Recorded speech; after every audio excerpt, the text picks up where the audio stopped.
It is by far one of the most devastating of all childbirth injuries, leaving the women to leak urine or feces, and in some cases both. On JoyNews' latest Hotline documentary, Twisted by Birth, produced by Beryl and Estina Richter, some of the women share their painful stories. Here are excerpts.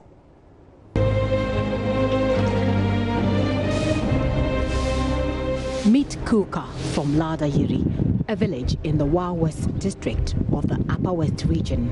Kuka is in her mid-40s. Her condition developed when she went into labor.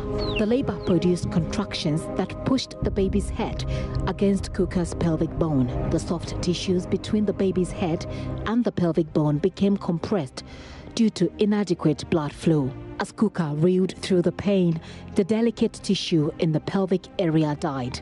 This has created a hole between her bladder and vagina. Kuka's labor lasted for 15 hours. The baby died eventually, leaving her with no joy. She has endured 4 surgeries to correct her fistula condition, but that hasn't made a difference. It is a stark reality that on many occasions, women who suffer from this condition are maltreated by their husbands, and in some cases, they lose their marriages.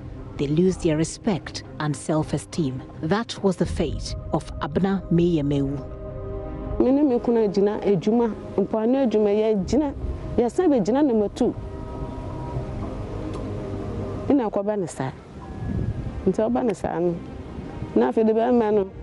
My husband and I used to operate a big fishing business where we buy fish from fishermen and sell to processors. But when I got this condition, he took me off from it and asked me to stay home. He later got married to another lady. In fact, I became his enemy. He even stopped giving me money. He forgot I'm the mother of his children.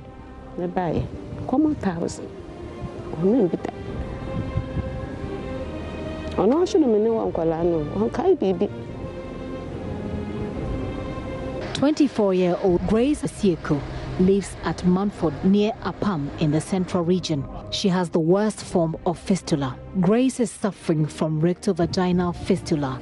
That's simply a leaking hole created between the rectum and the vagina.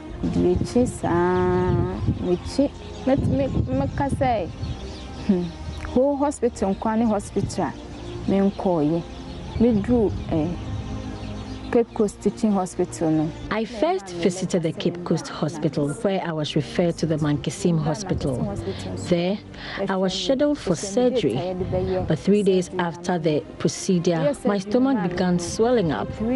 So the doctor attended to me, but couldn't find exactly what was wrong. So he also referred me to the Kolibu Teaching Hospital. Grace has also had her fair share of stigmatization due to the complexity of her case. She narrates some of the traumatic experiences she had had after her second surgery. When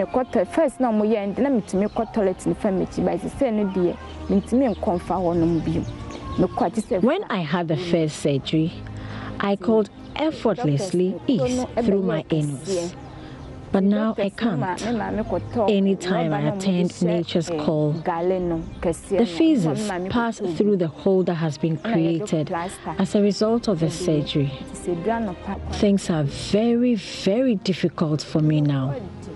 And so I have to resort to begging in order to get money for my upkeep. My mother used to help me, but she can't now because she does not have enough money.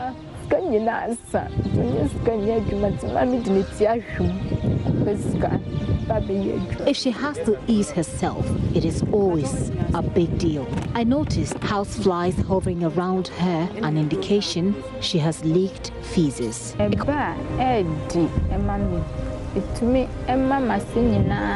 The feces would pass through the hole that had been created after the surgery. I always feel pains in my waist and lower abdomen whenever I visit the toilet. According to Dr. Gando, unfortunately some cases are inoperable, and this is very worrying.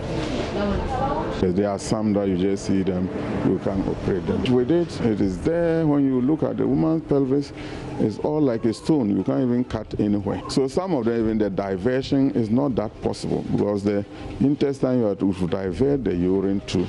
You can't create enough space. So it will just be like she will be leaking both stool and urine when you pass it there. But you need to be sure they can contain the urine and feces mixed together for a period of time.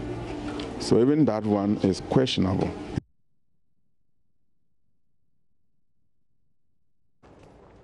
Now, that documentary will be aired tonight at 8:30 p.m.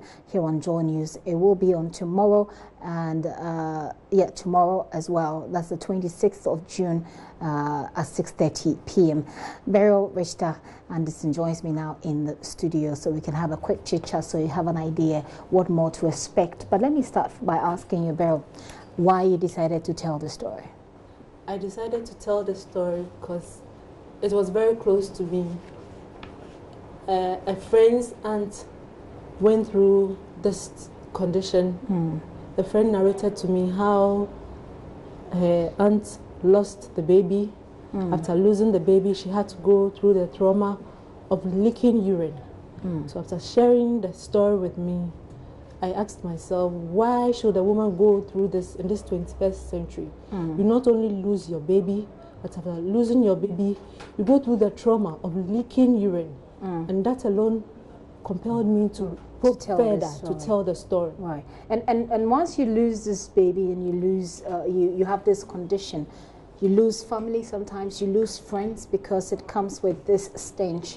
People just can't stand. Not that they don't like you, but people just don't seem to be able to stand you near them.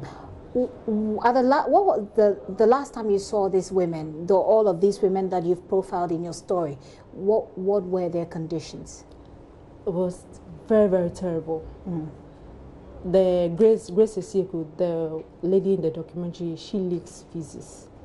For her, terrible is even an understatement.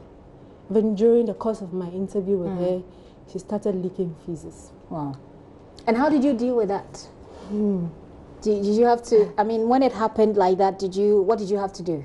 Honestly speaking, it wasn't easy. When it started like that, I had to put myself together because immediately she started leaking feces. She started crying. Okay. So did she have to excuse herself? She had to go to her room, go and shower, and come back and wear a different dress. And she was so ashamed, but I had to tell her that she should feel free with me. I'm a woman just like her. I'm here to listen to her story. But that is terrible.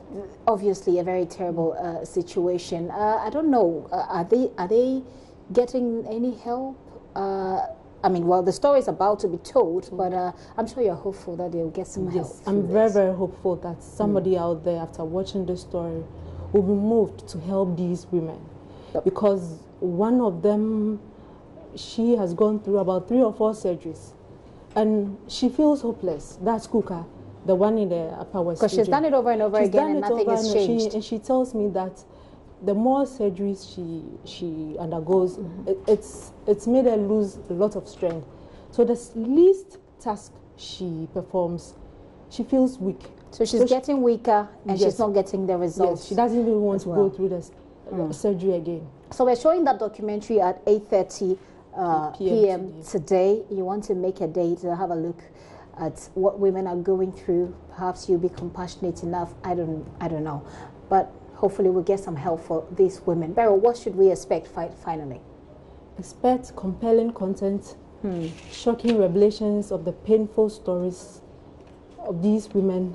And it will surprise you that some of these women, even food to eat, is a problem. Is a problem. How much more money for surgery? Yes, one of the women I spoke to, she told me even money for transportation to the hospital is even a challenge because she can't work. And her mother is the one working. Her mother goes to the farm. A 60-year-old woman, she goes to the farm. She doesn't bring much home. So her children are also not schooled. And so it doesn't only affect them, it affects their families too. And where are the men in the lives of these women, by the way? For one of the women, she told me her husband is also not working. Husband is also not, so they are depending on her mother. And the other one, the husband has left her because of the condition. Husband has married another person, another woman because of that condition. But let's not take all the juice out of the story, because it's airing not in a few hours from here, from now, 8:30 p.m. here on the JoyNews channel. You want to make your date, Beryl, put that story together. Beryl, thank you very much for putting that story together. I'm very hopeful that we'll get some help for these women. It really boils down to money. It's all about money. That's what they need to. But aside the help, they also need counseling. Right. If they are to undergo another surgery. Because as I mentioned earlier on, one of them, she says she doesn't want to go through another surgery. So she doesn't even want to do it again. So she needs counseling before she can undergo the surgery. Okay. All right. Beryl, thank you very much. Beryl Rachel Anderson with that fistula story. Twisted at birth, right? Twisted by birth. Twisted by birth. That's Beryl coming. Beryl Rachel. Yeah, very well. Everything. Coming up this evening. And it's quite amazing that we can laugh on this story because it's not such a laughing matter. But